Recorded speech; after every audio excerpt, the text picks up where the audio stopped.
Okay, so we are most familiar because of films like The Exorcist, and The Exorcism of Emily Rose, and the right. I'm not getting this coming up on my screen, so I'm having to turn around. With exorcism has been something that's not just associated with Christianity, but in particular associated with Roman Catholic Christianity.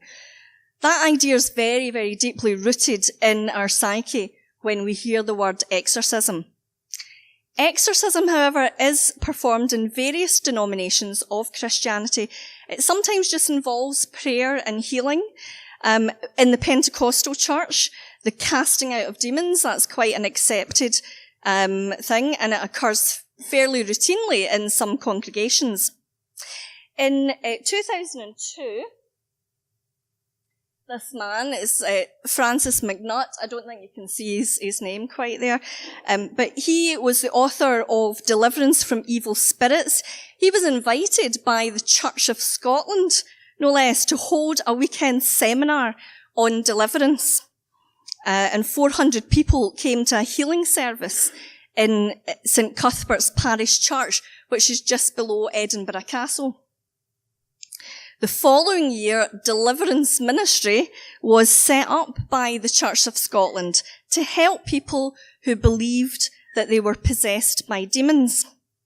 The same year, it was revealed that more than 2/3 of Church of Scotland ministers believed supernatural forces of evil exist today. I've not found more up-to-date information, so I know that was 2003, but it's something that I will be looking into in the near future. It's just part of my continuing research on this subject. It's also performed in other religions, such as Judaism. That's from the film The Rite. No. Yeah, The Possession. Islam, Buddhism, and Hinduism.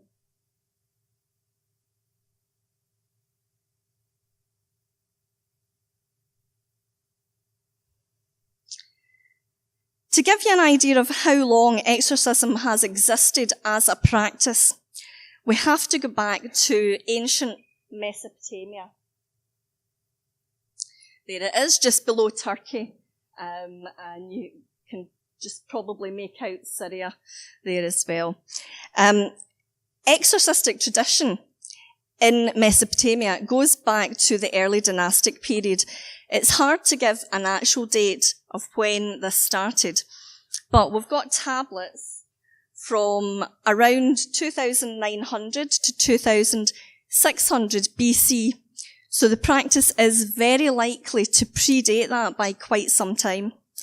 Possibly 5000 BC, but it is just impossible to know when this started. But it would have been transferred at some point through oral tradition. To put that into perspective, exorcisms have been performed since before the pyramids were built. Assyrian tablets reference the use of incantations and prayers to gods, even challenging demons. This talisman here is used to ward off evil and exorcise the sick. And this cylinder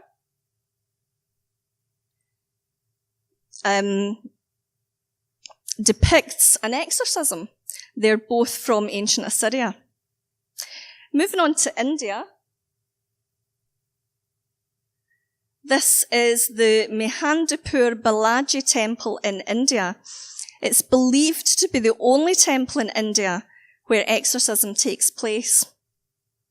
And I don't personally fancy a visit there after what I read. It looks and sounds like quite a hellish place. The holy book of the Hindus, the Vedas, were composed between 1500 and 1000 BC. The Samhita text here, this is a layer of the text likely to represent a developing 2nd millennium BC tradition of magical religious rites to address superstitious anxieties, and spells to remove maladies believed to be caused by demons. Other holy texts from India, the Garuda Purana and the Agni Purana, also deal with exorcism. So there's quite a lot of tradition there. And these come quite a bit later, though, those two, between 500 and 1000 AD. The next one, you can't really see these very well for some reason. I just stuck it up because I really like the photograph. I just love that. It obviously shows another example of exorcism in a wider cultural context, this time a Christian ceremony in Colombia. The Rituale Romanum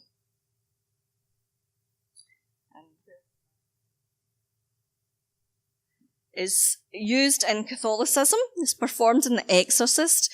You'll know it from there. I've got a copy with me today. You can come and have a look at it, but it's very precious, so it doesn't leave my side. It's a very powerful tool employed by the priesthood to help those that they believe are possessed. And it calls on all the big guns: Mary, the saints, the angels, the archangels, and of course Jesus, whose name is said to dispel demons. But as early as the 17th century publication of this ritual, it strongly cautions priests against exorcism where no true possession exists.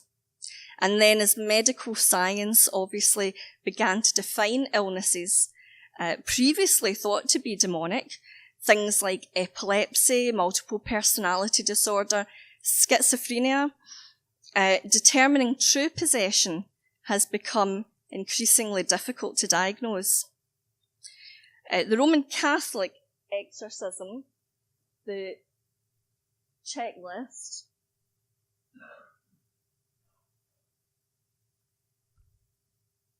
indicates the following criteria as signs of true possession. The three main things are speaking in esoteric languages, superhuman strength, and occult or psychic knowledge. So knowledge that no one would ever possibly know about.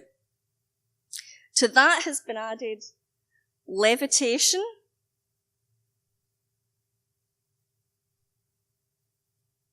what happened there? Did I go back to it? Sorry. There we go. Inanimate objects moving or being thrown by an invisible force. In other words, paranormal activity. And stigmata or unexplained marks on the body. Criteria like that is what exorcists look for before they go ahead and try a ritual that many feel is outdated.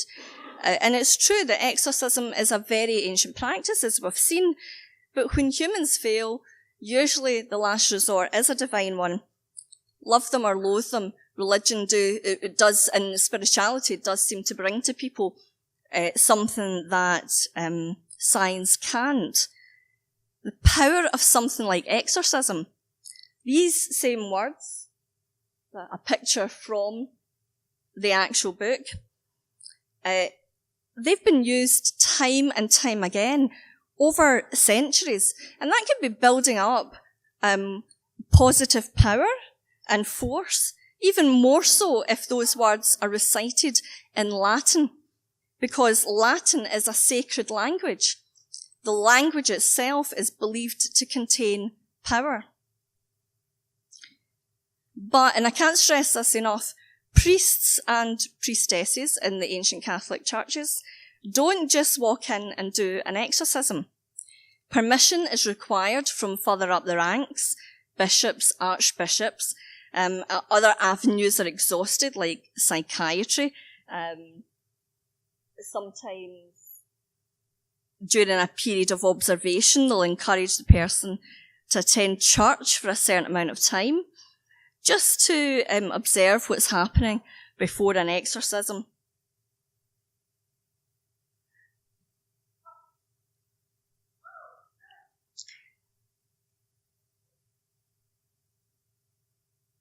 Exorcism then is not the go-to treatment as far as the exorcist is concerned. They want to be sure what they're dealing with before they step in.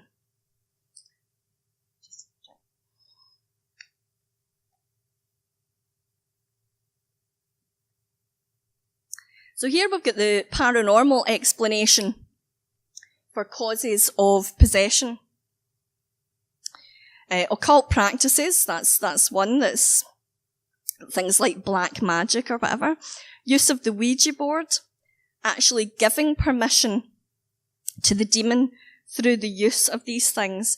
Obsession with ghosts and demons, and necromancy, actually communicating with them.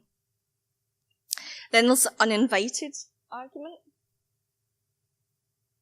Outside forces actually taking over without permission, and the possession is actually allowed by God. However, the sceptical argument says that there are various theories for the cause of possession, and not all of them are paranormal. The sceptical argument rests on the cause of possession being one of the following: psychological, psychiatric, or neurological. Sceptical argument says that one of these is responsible for someone to suffer an apparent state of possession.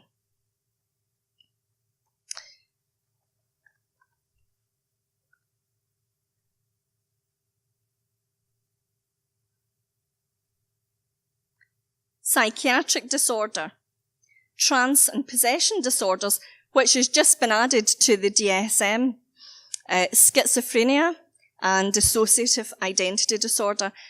All these kind of things, and neurological as well, like seizures and Tourette's, these kind of things can appear to be like possession in some cases. And neurological disorders are diseases of the central and peripheral nervous system. So let's look at an example here of something very tragic that happened that probably had nothing to do with demons. Michael Taylor, this was in 1974. 31-year-old Michael Taylor was found wandering through the streets. He was naked and he was covered in blood. He said it was the blood of Satan. It was, in fact, the blood of his wife, Christine. He had just killed her with his bare hands. This is quite horrific. He had gouged her eyes out, he had ripped her tongue out, and he had almost completely torn her face off. He strangled and mutilated their dog and then left the house screaming. I'm not going to go into any further details. I think that's probably enough, but the details are really quite horrific. You might think he had a history of mental illness. In fact, this tragedy took only 12 days to emerge from beginning to end. And it wasn't a million miles away. It was in Ossett, in West Yorkshire, near Wakefield. Michael and Christine, they were a perfectly ordinary couple. That's him when he was younger, I think, from the first picture. They were a perfectly ordinary couple. They lived with their 5 children. Their home was described as being filled with love and happiness. There was absolutely no sign of mental illness. So what happened?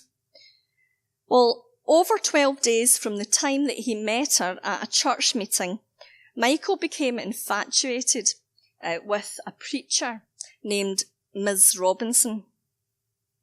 And within a few days, Robinson had convinced Michael that he was possessed. And the Taylors were then persuaded to meet for an exorcism. Also present was a Methodist minister and a Methodist lay preacher. The exorcism took 8 hours. It was supervised by 2 branches of the Church of England. Michael was made to confess things that he had never done. They made a list of the demons that were cast out: incest, bestiality, blasphemy, lewdness, heresy, masochism, and many others. The group then said that 3 spirits remained: violence, anger, and murder. A woman named Margaret Smith, that's all we know about her, said that she received word from the Lord that the spirit of murder was going to break out, and made a reference to Christine. And then 2 hours later, after they were told to leave, Christine was dead. Michael told officers, "It was a long night. They danced around me and burned my cross because that was tainted with evil. They had me in the church all night. Look at my hands. I was banging on the door. The power was in me. I couldn't get rid of it, and neither could they. They were too late. I was compelled by a force within me to destroy everything living within that house." At his trial, Michael was found not guilty of Christine's murder by reason of insanity. He was detained at Broadmoor instead. He was declared legally and clinically sane after treatment and released. Christine's death was then recorded as one of misadventure at the subsequent inquest, but the Anglican exorcists defended it for years down the line. They always insisted that Michael Taylor had been inhabited by 40 demons and that it was an authentic case of possession. Let's look now at another case study. This one I spoke about a couple of years ago, so I'm not going to go into any details, just very, very quickly look at the case of ANNELIESE MICHEL. You can find my first lecture on Independence Live, but it's an important and complex case, so I just wanted to quickly mention it today. There might be a number of new people here that haven't heard of this case, and there's also a few things that I found out subsequently. So one of the things is that ANNELIESE's mother had a dark secret, and that was that she had an illegitimate child. She regarded that as a grievous sin, and for that reason, she apparently encouraged ANNELIESE to atone for the sins of illegitimacy through devotion, fervent devotion. And it's thought that over time, ANNELIESE became increasingly anxious about many different things. She then developed epilepsy, and she began to see and hear what she perceived to be demons telling her that she was damned. Several sources have said that she predicted her own death, and they said that she would be free from demons before it. Some sources say that according to those present, she did die in a state of grace, free from the demons on the day that she said she would. This is ANNELIESE just before her death. But was she demonically possessed? Well, she passed the Catholic checklist. As well as her aversion to holy relics and priests, she spoke in a guttural voice. She made that prediction, so she had, unknown if that's true, then she had knowledge that she wouldn't have known. Finally, I found this quote in a newspaper from ANNELIESE's mother, who has never regretted the exorcisms carried out on her daughter. This was from 2005, and she said, "I know that we did the right thing because I saw the sign of Christ in her hands. She was bearing stigmata, and that was a sign from God that we should exorcise the demons. She died to save other lost souls, to atone for their sins." Now, I didn't actually know until I read that I don't think I included that in my last talk, that she had stigmata, which is the sign of being Christ on the cross. But that's what her mother said, so that is another one for the Catholic checklist. This is a very famous case of Roland Doe. When William Peter Blatty was writing The Exorcist, he wrote to a priest, Father William S. Bowdern. Bowdern, he had heard, performed an exorcism in 1949. But the priest had been told by the Archbishop to keep that a secret. They didn't want it getting out. So Bowdern wouldn't divulge any information to Blatty for his book. But he did tell him that an assisting priest, Father Raymond J. Bishop, had kept a diary. And a copy of that diary was obtained from someone called Father Walter Halloran, and he also assisted at the exorcism. So they obviously didn't do what they were told by the Archbishop when they gave that away. The diary identifies the possessed person as a child named only R. Other sources identify him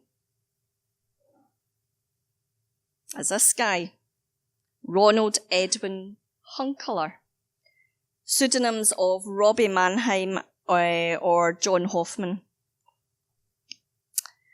Now, R had an aunt, variously called Dorothy, Doris, Tilly, Harriet. It depends on what sources you read. And she often visited. She was a spiritualist, and she introduced him to the Ouija board. After his aunt's death, R began to play with the board himself. He spent hours on it. The family started to experience strange noises in the house. Furniture moved of its own accord, and household objects were flying or levitating whenever the boy was nearby. It all started when his grandmother heard dripping and scratching noises in her bedroom. A picture of Jesus shook, and that all went on for about 10 days. Family, of course, put it down to rats. When you hear scratching in your wall, you think you've got rats, of course. But then R began to hear these scratching noises, but no one else could.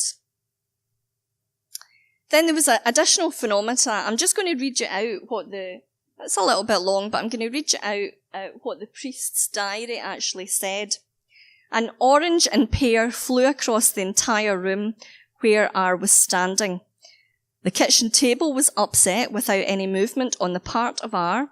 Milk and food were thrown off the table and stove. The breadboard was thrown onto the floor. Outside the kitchen, a coat on its hanger flew across the room. A comb flew violently through the air and extinguished blessed candles. A Bible was thrown directly at the feet of R, but did not injure him in any way. While the family was visiting a friend in Boonesborough, Maryland, the rocker in which R was seated spun completely around through no effort on the part of the boy. R's desk at school moved about on the floor similar to the plate on a Ouija board. R did not continue his attendance out of embarrassment. It's actually very like the Socky poltergeist, and also very like the Rutherglen case from a few years ago. However, a school friend gave the following contradicting evidence. The school friend said, "It looked like he was shaking the desk. The teacher yelled at him to stop, and he yelled, 'I'm not doing it.' And they took him out of class, and that was the last that we ever saw of him in school. The desk certainly did not move around the room." On the 6th night, the scratching noises started up again. R's mother and grandmother lay on the bed with him, and they all heard something coming towards them. They described it as being similar to the rhythm of marching feet and the beat of drums. As they were lying in the bed listening to this, R's mother asked if it was the spirit of his aunt, and felt waves of air, heard knocks, and heard claws scratching on the mattress. The family, first of all, enlisted the help of their Lutheran pastor, Miles Schultz. He's on the far left there. Schultz had an interest in parapsychology. He wanted to observe R in his home overnight. And after witnessing objects and furniture moving around by themselves, Schultz wasn't long in advising R's parents to seek out a Catholic priest. Things worsened. R was thrashing about at this point now. He was shouting profanities. He was experiencing seizures. And he was urinating uncontrollably. Edwin Hughes,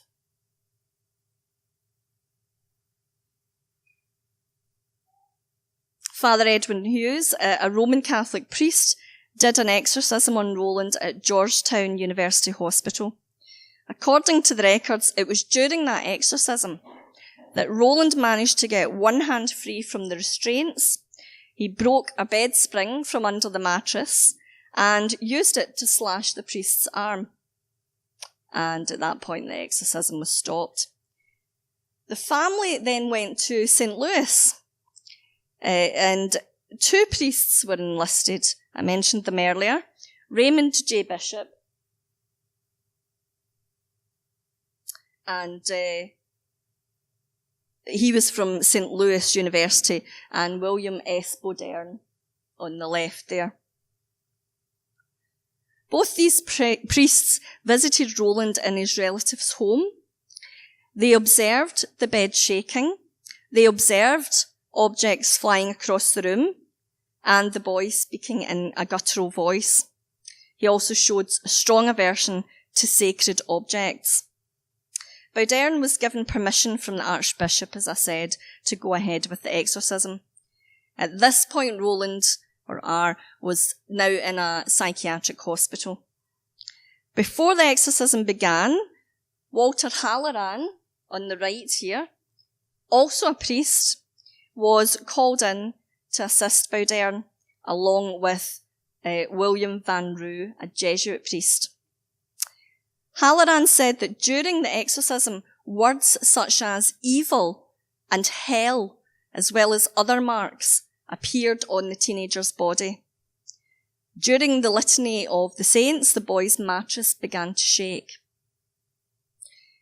During the ritual, it took 5 men to hold Roland down, and he broke Halloran's nose. But the good news is that the exorcism was successful. Suddenly, the devilish voice that he spoke in stopped, and he said in presumably a more normal voice, "Satan, I am St. Michael. I command you, Satan, to leave this body now." And Roland was free from whatever possessed him, and apparently went on to live a very normal, average, boring life after all that. We've got the checklist here. So he passed all the checklist. Next, we've got Gina. This is her checklist. Strength, levitation, according to the family. Clairvoyance, negative reaction to the priest, and different voices from her own. This exorcism was actually televised. It was back in the 80s. It's on YouTube. You can watch it on YouTube. And like Roland, Gina displayed characteristics of possession. Father James Lebar was the exorcist. And during an interaction with the demon, Lebar recounts, "The demons came right away. I asked her, 'Where shall we begin?' And out of her mouth, a deep, dark voice said, 'You know what to do. Stop wasting time.' Father Lubar recalls, "I said I'd call another priest, and the voice said, 'He's old and sick and away in Rome.' In fact, this was true. The priest had just had a heart attack." Father Lubar introduced her initially to a psychotherapist named Wallace, who discovered that Gina had been physically abused by an acquaintance and further traumatized by her parents getting divorced. She behaved very oddly, throwing tantrums. I've watched this exorcism, and whether it's just the bad videotape, I don't know, but her eyes look really weird. It's almost like they've dilated or something. That's what it looks like. And I don't know if that's a factor in demonic possession cases. But she was throwing tantrums, she was spitting, she was speaking in a guttural voice. She called this voice Minga. And Gina said that this was a short female. She also had a more screeching, shrieking voice that she said was Zion, an African from the jungle. She had spent time in a psychiatric ward, and she was diagnosed as psychotic. But after 2 months, there was no improvement in her condition, even with the medication.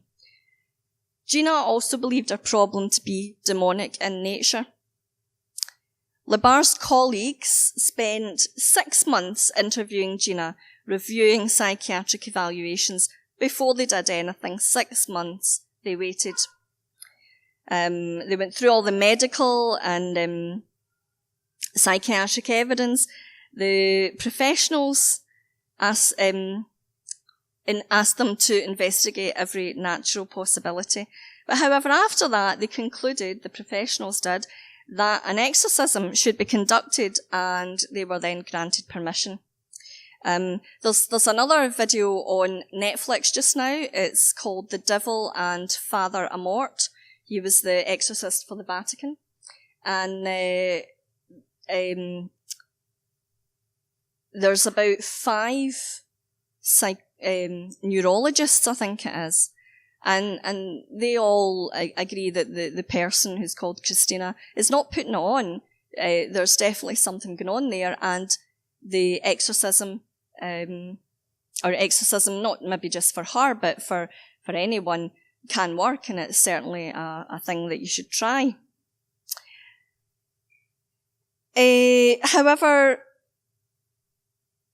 after watching that documentary about Gina, I concluded that Gina did have psychiatric issues, but she also did display signs of true possession.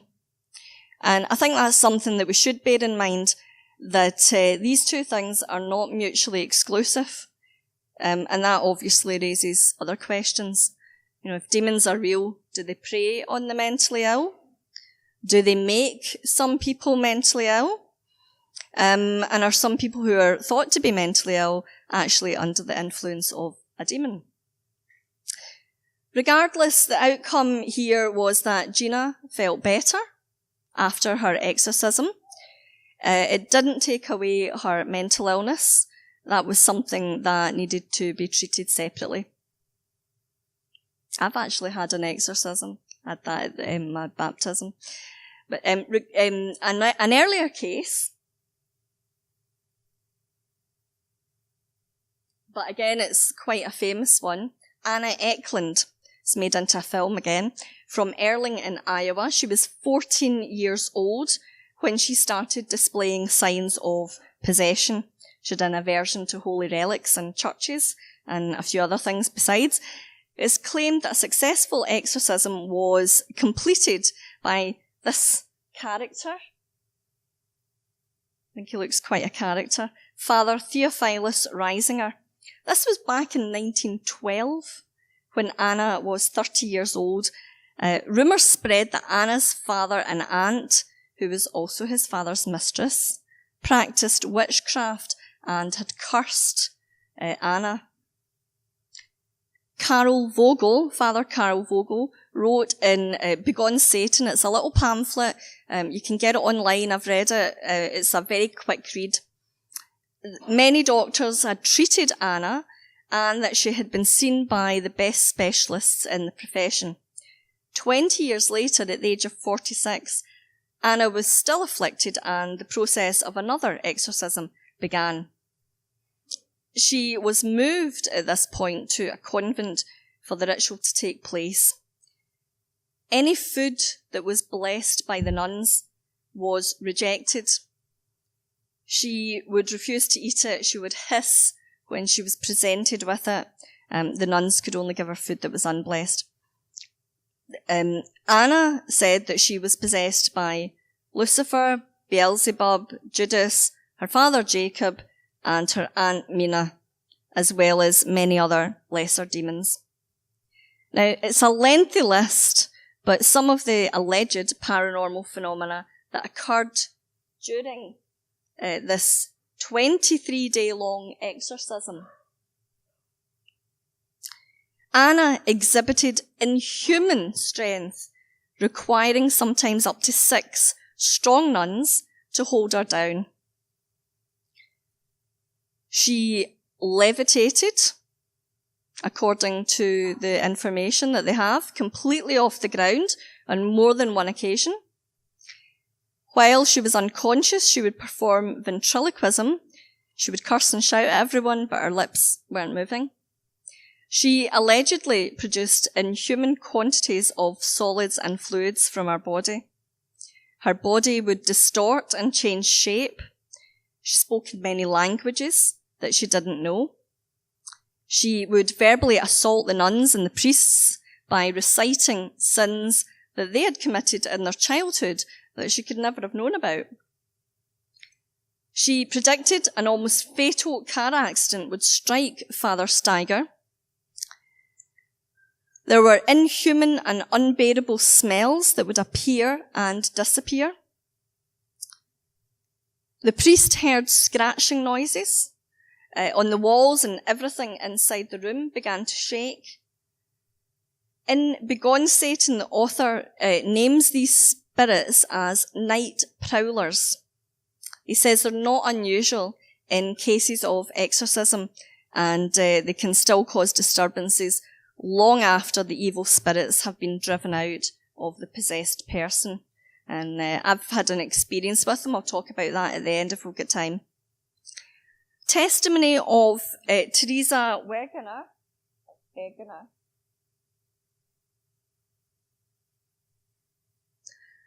She was Father Steiger's housekeeper. I was a witness to almost the whole period of the exorcism of the Erling possession case. And I can truthfully say that the facts mentioned in Begone Satan are correct. Some of the scenes were even more frightful than described in the booklet. There's not the slightest doubt in my mind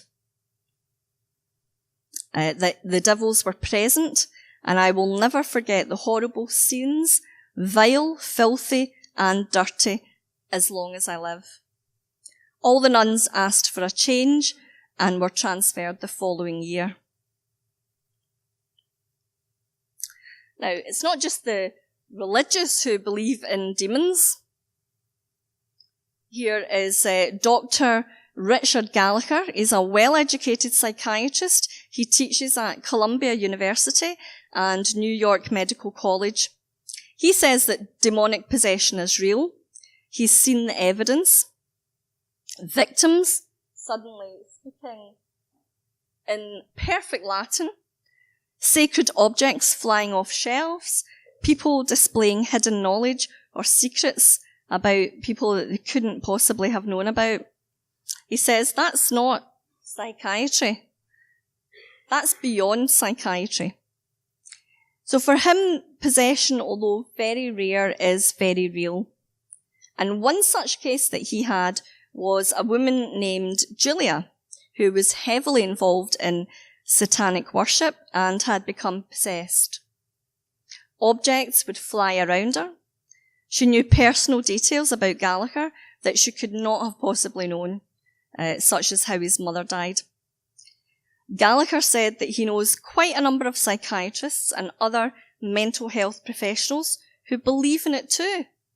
One of them is Mark Albanese.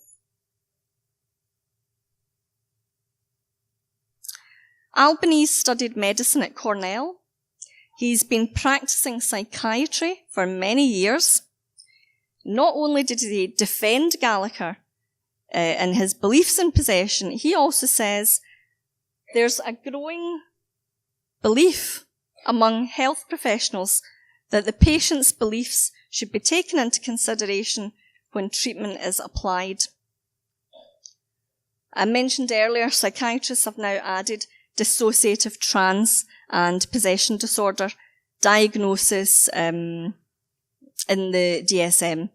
That's the manual of disorders that's used by the mental health professionals. Dr. Jeffrey Lieberman is another one. And he's a psychiatrist. He's a director of the New York State Psychiatric Institute. He's a man who specializes in schizophrenia. He also had an unnerving experience with a patient when he would go home in the evening, and this was after counselling sessions with the woman. The lights in his home would go on and off of their own accord. Photographs and artwork would fall off the shelves, and he would experience dreadful headaches. And he mentioned this to a colleague, and she told him that she was having the exact same things in her home. She was experiencing them too. Now, although we can't verify its existence, Lieberman admits that he can't say that demonic possession is impossible. He cannot rule it out as being a possibility. And a lot of doctors are tending towards that. Well, they don't want to commit themselves to saying one or the other. According to the Italian Association of Psychiatrists and Psychologists, the figures for seeking exorcisms in Italy was 500,000 each year from 2005. There were about, at that time, 350 practicing exorcists worldwide. That was 2005. Exorcisms have increased in number, and as of practicing exorcists. The church now has an annual exorcism course. That's it there. In Rome, which I'm hoping to attend next year. Finally, I myself had, as I said, some paranormal activity while I was writing this paper. It included an attack by an invisible force. My walls and bed shook. There was scratching on the walls.